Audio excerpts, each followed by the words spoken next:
right? And the first thing anybody does for anybody else is Google, whether it's a date, whether it's selling anything on the internet, whether it's, solar, they're going to Google your name. What pops up when they see your name, right? Like if you have a common name, you're going to have even a harder time than the rest of us if you have a common name. But when you're on these publications, the first thing that pops up is NBC or CNBC or Fox or whatever. That pops up and they click through and they're like, oh man, this person was being written about here. Or this person was actually writing the article. And that article tells me everything that I need to know about solar. It's credibility that you just cannot beat.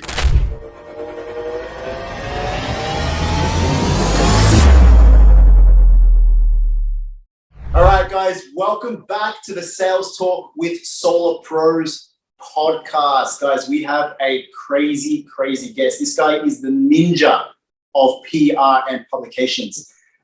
He's the author of 4 books, freelance writer for Forbes, Business Insider, Time Magazine, CNBC, Success, NBC, CBS, Fox, and 80 other more publications as well. That's crazy, man. He's a digital nomad and he's traveled to 85 countries and counting. Welcome, Kimanzi Constable. Let's go. Carlos, Chad, thanks for having me. I'm really excited to be here. I'm also excited that you can this is kind of a looser format where you could swear. I almost just want to just start swearing randomly for no reason. Let's hear it. Let's hear it. Fuck. Bro, first things first, man. Like your name is so unique. Like every time I hear Kimanzi, I picture a samurai, like a Japanese guy, like, whoa. Where's the name from, man? No, it's from Kenya.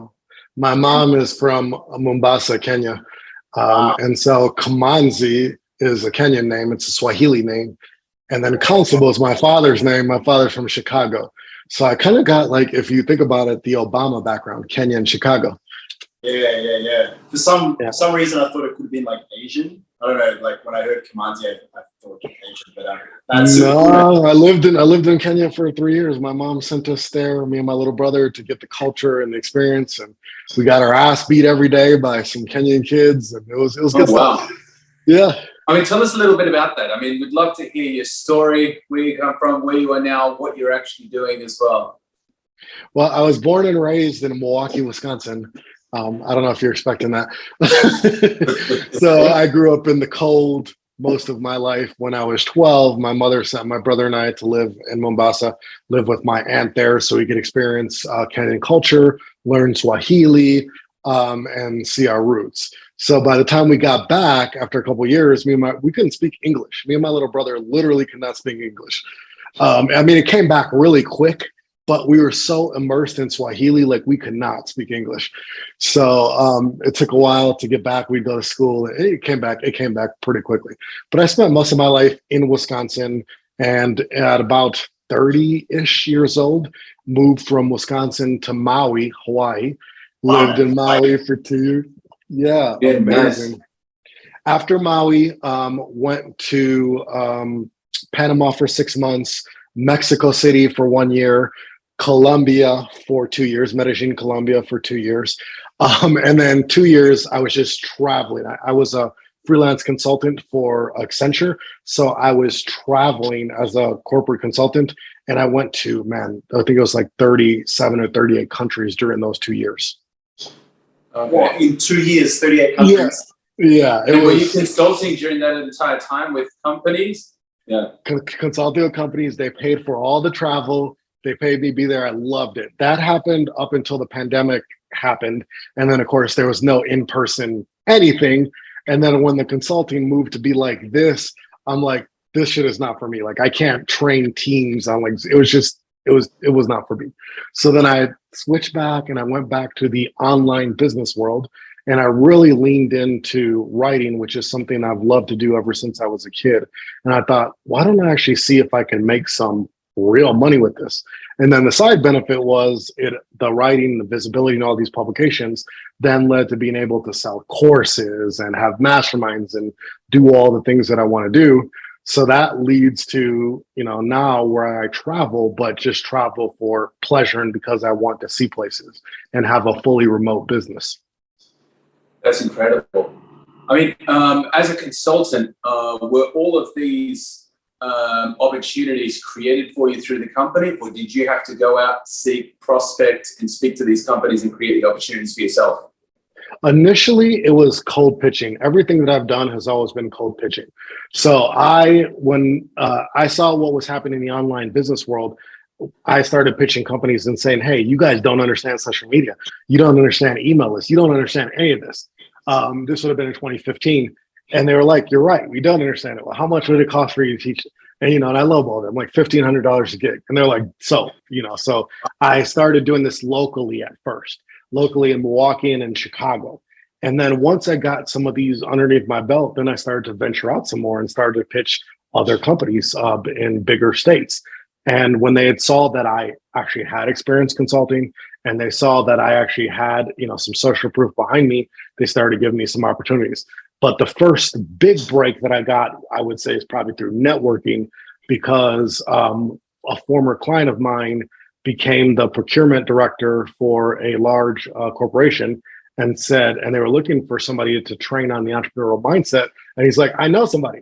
He's like, I know somebody good. And so he kind of paved the way for me. And then when you start getting into corporate and you have to go through the procurement process and become a registered vendor and then pass a criminal background check and then make sure you have the liability insurance and all this process, once you get in the door, then I mean, the floodgates open as far as work that they're going to send your way.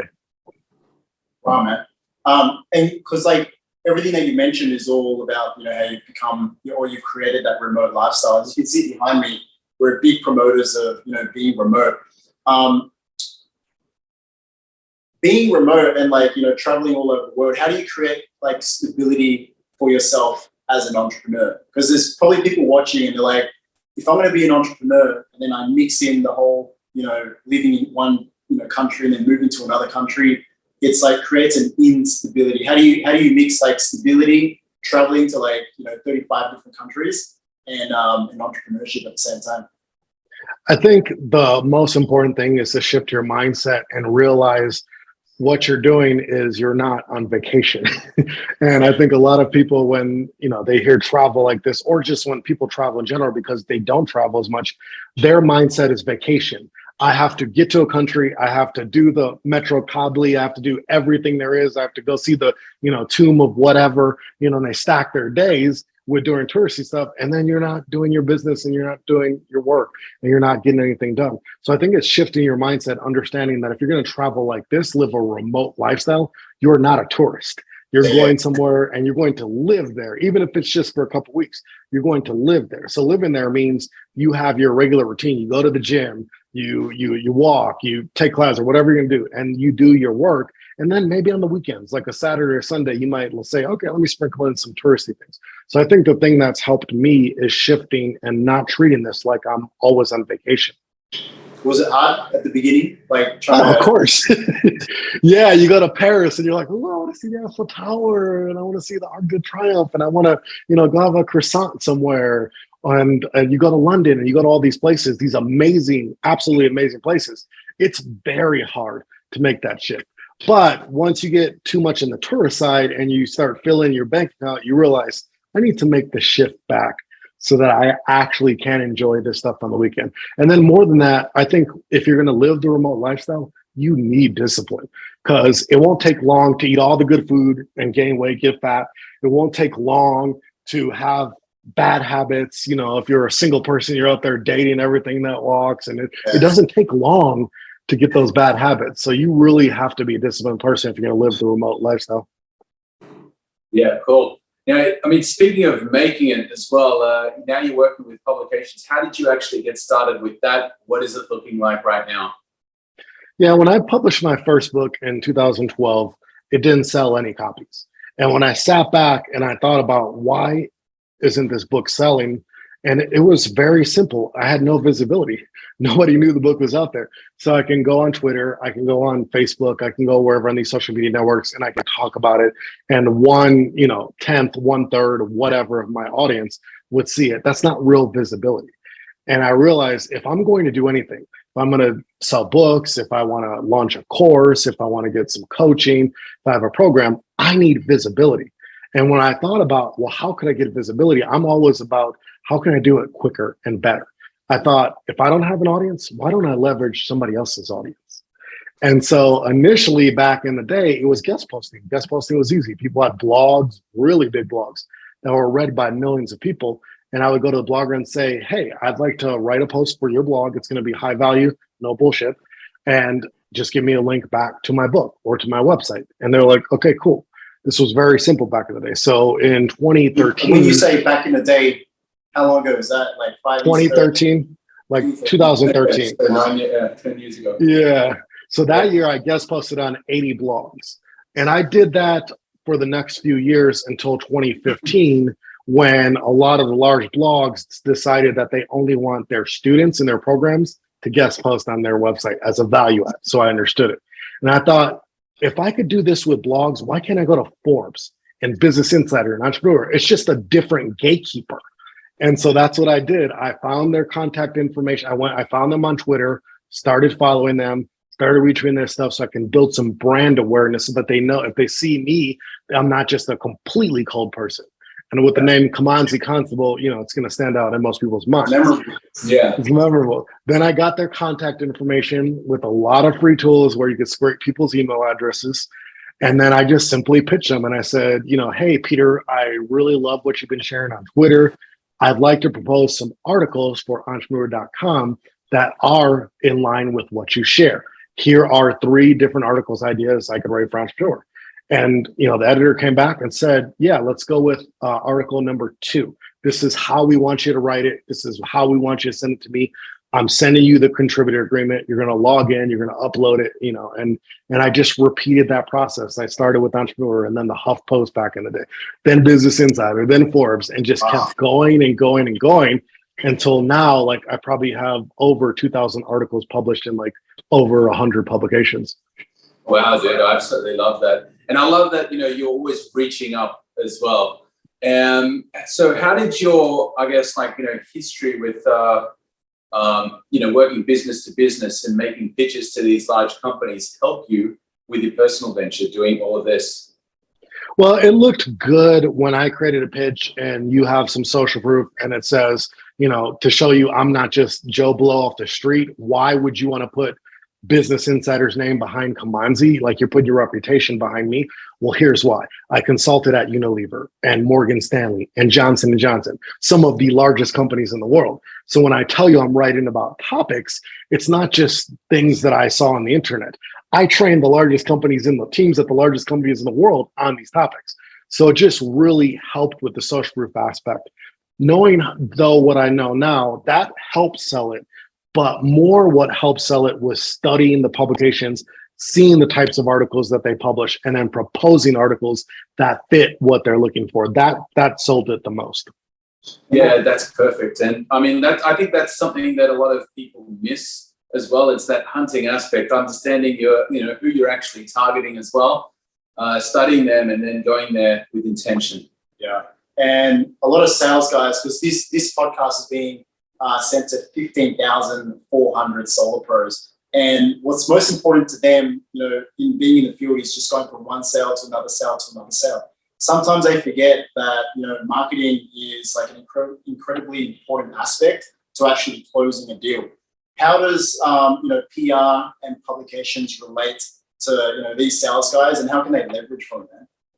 Absolutely. So what you're talking about here is them going from deal to deal, always being hunted. But what happens if that's flipped and they were coming to you automatically? And that's the power of publications. So if I told my mom back in the day, she's like, what exactly do you do? I'm like, oh, I have an online business and I sell courses. She's like, what's that? And then when I got into Forbes, I'm like, hey mom, I'm writing for Forbes. She's like, you're writing for Forbes? Like, oh, like she's telling her now. She just tells people I write for Forbes. She doesn't tell them any of the other stuff, right? Because that is the brand credibility that she understands. That's the brand credibility that your client understands. So you could be in some magazine somebody's never heard of, or you could do this or that, and somebody might understand it. But when you tell them that, hey, I was featured, or I have articles in Forbes or Business Insider or Time or NBC, everybody understands the significance of that brand credibility. When they Google your name, so you gave them a pitch, right? And the first thing anybody does for anybody else is Google, whether it's a date, whether it's selling anything on the internet, whether it's, solar, they're going to Google your name. What pops up when they see your name, right? Like if you have a common name, you're going to have an even harder time than the rest of us if you have a common name. But when you're on these publications, the first thing that pops up is NBC or CNBC or Fox or whatever. That pops up and they click through and they're like, oh man, this person was being written about here. Or this person was actually writing the article. And that article tells me everything that I need to know about solar. It's credibility that you just cannot beat. And then the inbound aspect of it, when you publish articles in these publications, think about the audience of this publication. Forbes gets 180 million unique visitors every single month. Business Insider gets 240 million unique visitors every single month. You're publishing your articles on your topic that's adding value to people in places that get an insane amount of traffic. And so then guess what? People start reading those and they're like, I want to know what you have to do. You really do know a lot about solar. I want to know what's going on. What do you do? And then you have right there in your bio, you have a link to whatever it is that you sell, your course, your program, your coaching, your solar or whatever it is. It's right there in the bio. It's just one click and they could be buying. Guys, real quick. So I know you guys are doing the podcast, but real quick, just want to let you know that we've put together an insane training. This thing's insane. It's called Remote Solar Pro. You may have seen it down the road. Now we've got it for you right here. So if you've ever wanted to be selling solar from anywhere else in the world, aside from where you are now, whether it's, from home, whether it's from another country, maybe it's here in Mexico at Playa del Carmen, maybe it's from Medellin, Colombia, or the penthouse where I used to be selling. You got to go to Remote Solar Pro. So I've got everything. I've got the scripts, the discovery call scripts. I've got the demo call scripts. So you don't even need to know what to say. You just got to follow the scripts word for word. I've got the sales call library, so you can click on there and it's like sitting next to you while I'm closing a deal over the phone. I've got the lead gen strategies, everything from free all the way to how to generate your own Facebook leads online. I've also got a WhatsApp group. So the WhatsApp group is, we've got everyone in there. Right now, we've got over 100 members.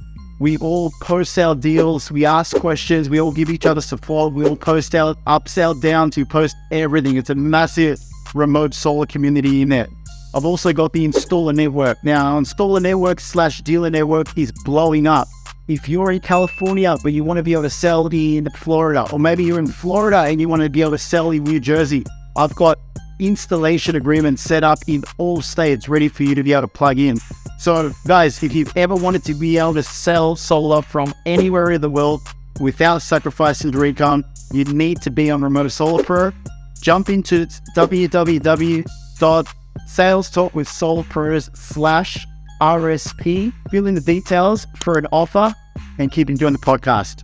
I'll see you there. I think that's the big difference between someone actually, just, hearing what you're saying and then actually listening as well. Because most of the guys listening, they go door to door, and it's our job to get, someone's attention within like the first 3 seconds. Imagine adding a Forbes article or, some sort of something that they can actually see that builds, credibility, just to get, more people listening. And that brings you to my next question, man. Like, how do you get on Forbes? Like, I'm sure everyone listening wants to be on Forbes. It's everyone's big dream.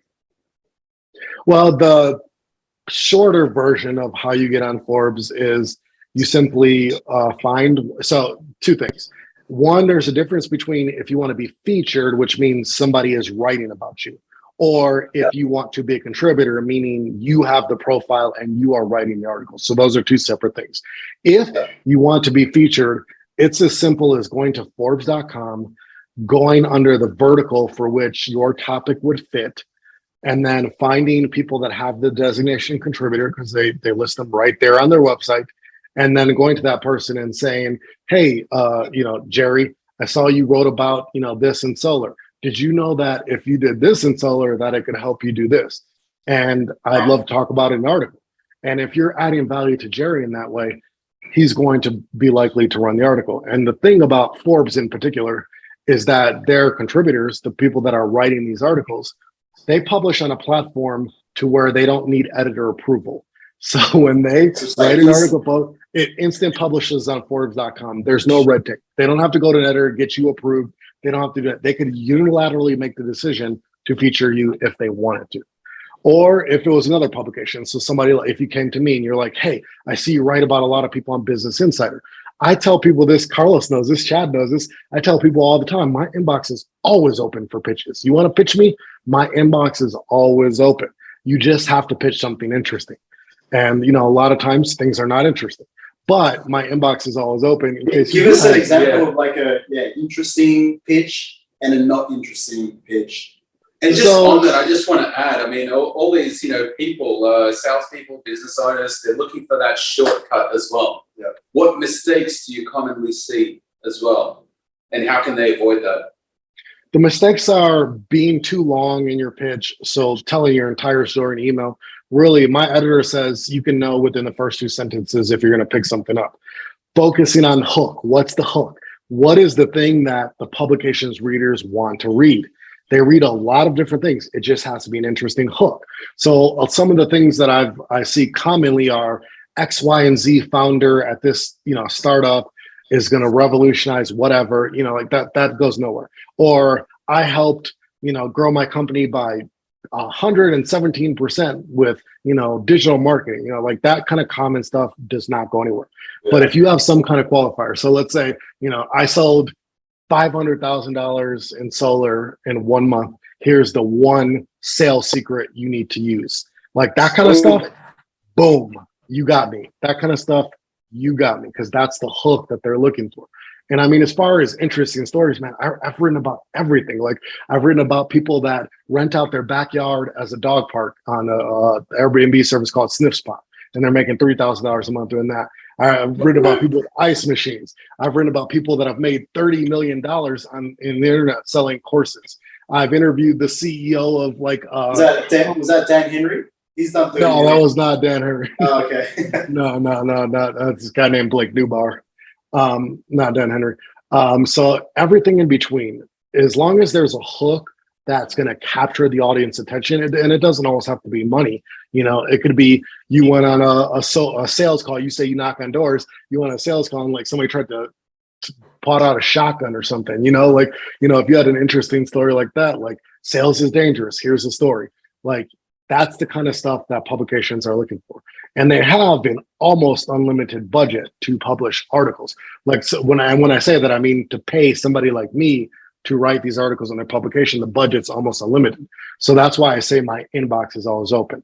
But be short, nail your hook, don't do this, and then you really could get published anywhere with a good story. Yeah. Now I've seen you post about, not taking any payment for any PR, okay? But, there are some, obviously PR agencies that charge. Is it easier to actually pay for PR, or is it easier, better, or, what's your view on the alternative method? I have a love-hate relationship with PR agencies. I love them because they give me a lot of people that I can write about. I don't love some of them because they do shady things. And when I say shady things, I, as the writer, the contributor, the person with the profile, I cannot take money from somebody to write about them. So like to link, mention, interview, I can't take payment of any kind, like no kind. That's an FTC disclosure violation. If there's money exchanged, it needs to be disclosed because that is advertising. It's not earned media. Okay, yeah, that makes sense. Yeah. Who do you have to disclose it to? Is it in the your editor? So like, let's say I had a client that had a really good story and I just really wanted their story in there. And I would say, this is a great story, but this is my client. I would have to disclose to my editor, and then they would have to put a disclosure in the article. Or let's say I went on a trip somewhere and then I was in first class, and then the airline found out who I wrote for and they decided to comp to me. I have to disclose that, so you cannot. So some PR agencies will go to somebody like me. And I can show you my inbox every single day. People offer me all kinds of money to write about them. And I'm not talking little money. Under the table. I'm talking big money under the table. What's the most you've taken? Zero. I value those columns way too much. We're talking about hundreds of thousands of dollars.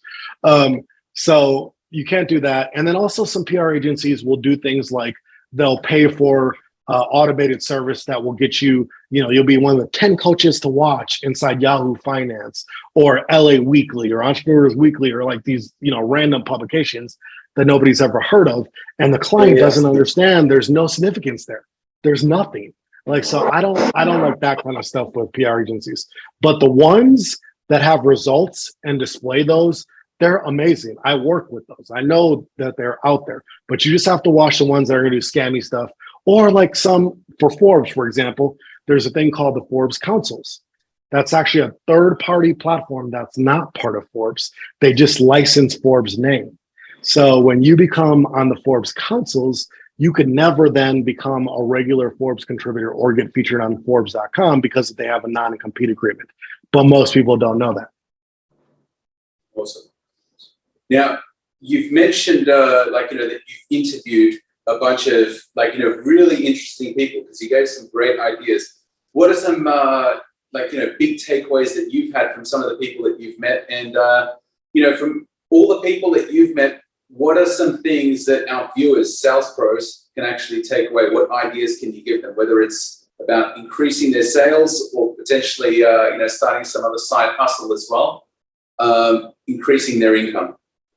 Yeah, I think the biggest thing that I've seen, the stories that do the best, the people that get the most coverage are the ones that answer the questions that their clients would want to know. So if I was a remote sales pro and I wanted to do this, I would 100% try. I wouldn't try to get people to write about me. I would try to get the profiles and the columns. And then once I got those columns, I would answer every question, every objection, it'd pretty much be a sales letter in article form on my column. That's exactly what I would do. Here's what you need to know about solar. Here's some things to watch out for. Here's how you know you have the right professional. All those questions, I would answer those each in articles that were 600 to 800 words. Those articles start showing up in Google in search where people are searching for them. They start showing up.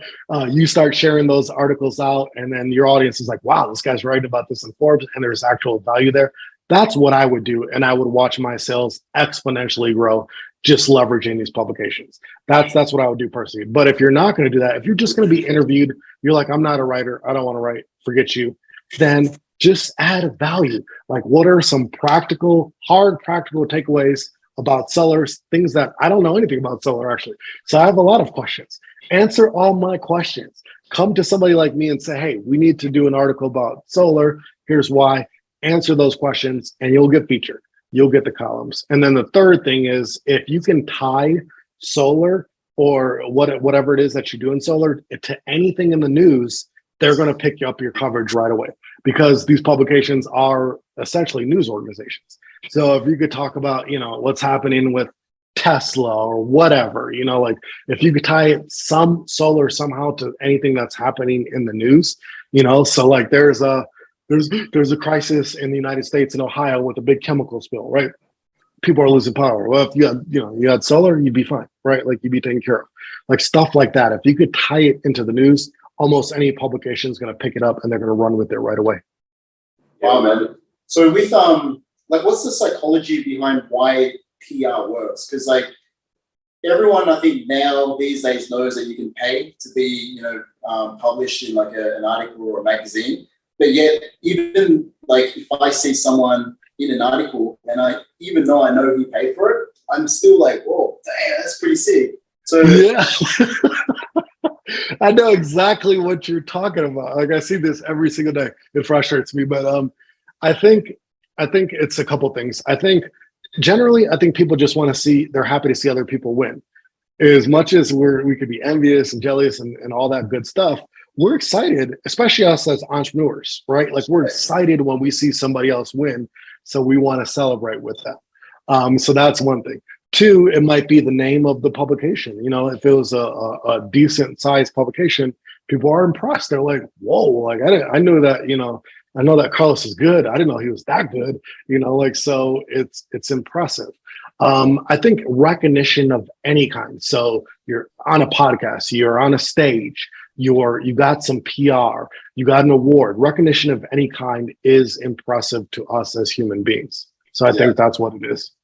Okay, so you reckon it's because it's recognition, then when other people see other people getting recognized for something, it automatically like increases the credibility of that The person. credibility and the significance that they think that that person has. They think that person is more significant. Yeah. Now, you've dropped some serious value already in this podcast as well, but you've also been giving a lot of value to your followers as well. Now, you've got the paidpubs.net, your online course, plus you've also got some other exciting things coming out. Can you tell us a little bit about all of that? Yeah, I do have a course. It's called Paid to Publish. It's my self-study course where if you want to learn how to do this, it walks you through it step by step. I do also have a software coming out called PR Pitches, that everything that we've talked about here today, creating the pitches, finding the right editors, finding the right contributors to pitch, finding the, even podcast. The software has a built-in database of 4 million people, and it actually creates the pitches for you. You just plug in your information, creates the pitches, sends them out. So wow. I'm really excited about that to launch in a couple of weeks. That's PR Pitches. Yeah. And how can solo companies and sales pros, I guess, benefit from, well, we've already just answered all of that as well, but I guess you need using this software, what are the big benefits that they can have just by using this software that you mentioned? It does the work for them. You don't have to do what I did back in the day and scrape and find editors, connect with them on Twitter, pitch them individually, do some kind of system for follow-up, come up with the ideas. This software does it all. So it's like the all-in-one solution for people that just, they want to do this, but they don't have the time to do this. Yeah, they literally like just buy it and then just give it to like their marketing team. Because I think this is so that's it. Whole PR and getting published on different publications. But I think the biggest problem for most people is time. There's like so much time in the day, and time's just so limited. Does this just make it really faster?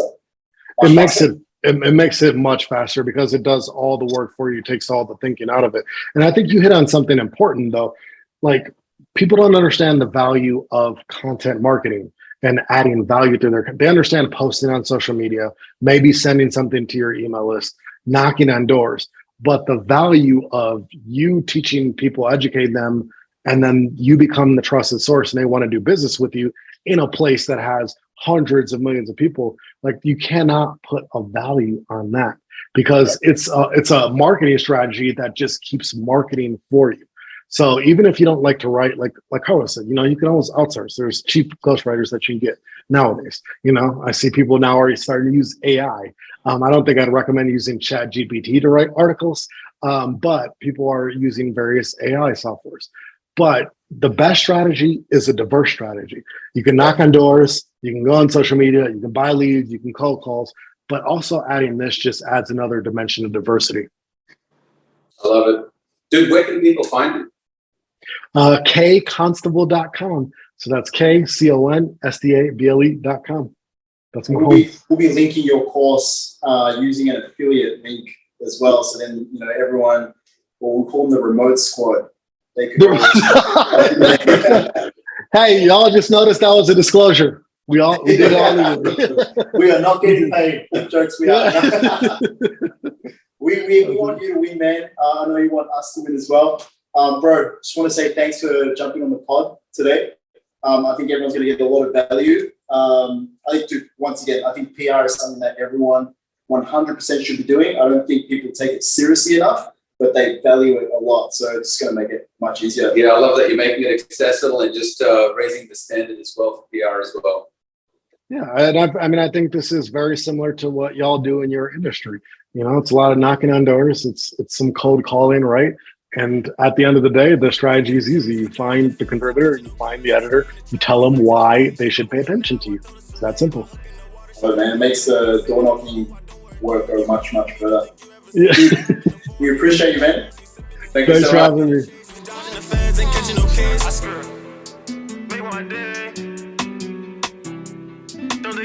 me.